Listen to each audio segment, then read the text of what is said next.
Hello, I'm Robert Gray, the official Film Fest greeter here tonight, and this is Jeremy Brunst. Am I pronouncing that? Jerry Brunst. Brunst, got you. Sorry about that. How's it going? Good.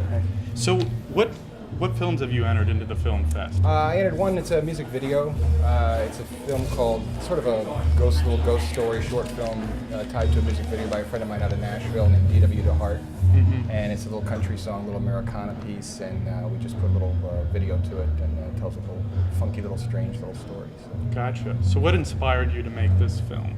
Well, quite frankly, the song did. It's a really catchy, funky little song, and the more I listened to it, the more I got some imagery in my head, and I started talking with Doug, and DW is a good friend of mine, and we kind of mind melded, and that's what we came up with. So. That's great. So how long have you been working on this? A few months? No, actually, we shot it in June of 2011, and took a long time to post it.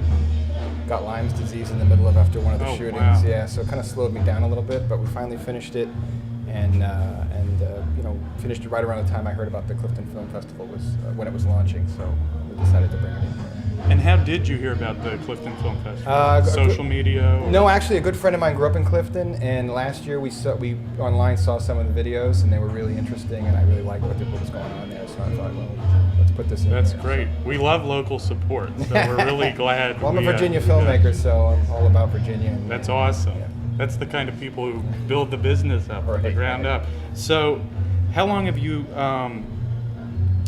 been doing film yourself?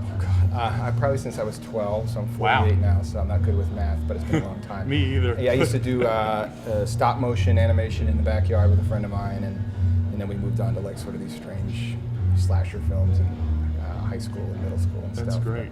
And I've been doing a lot of other corporate work professionally. I was in grad school for film, so I've been away from it for a long time, and I'm finally coming back. So. That's great. So you're reunited with a I childhood am, yeah. passion. I mean, this is it's my. I was supposed to do this in college, and I had some circumstances that prohibited me from doing it. So I've always wanted to enter some film festivals. So this is my chance to at least get something on a bigger screen. That's awesome. So do you have any directors or movies that inspired you as a kid, maybe, or even today? Geez, I mean, I grew up in the '70s, so Spielberg was a big deal. Right now, I like Wes Anderson and Tim Burton. I love Tim Burton and John Carpenter from horror, stuff like that. So Quentin Tarantino, of course, is a lot of fun. So. Gotta love Quentin. So I have to ask you. I've been asking everyone tonight. Are you a fan of 3D? This big 3D trend going on, or not? What are your opinions on I'm kind of ambiguous on it. I think it's an interesting ploy by Hollywood to bring more people into the theaters and get them out of their homes because people are watching more stuff at home. But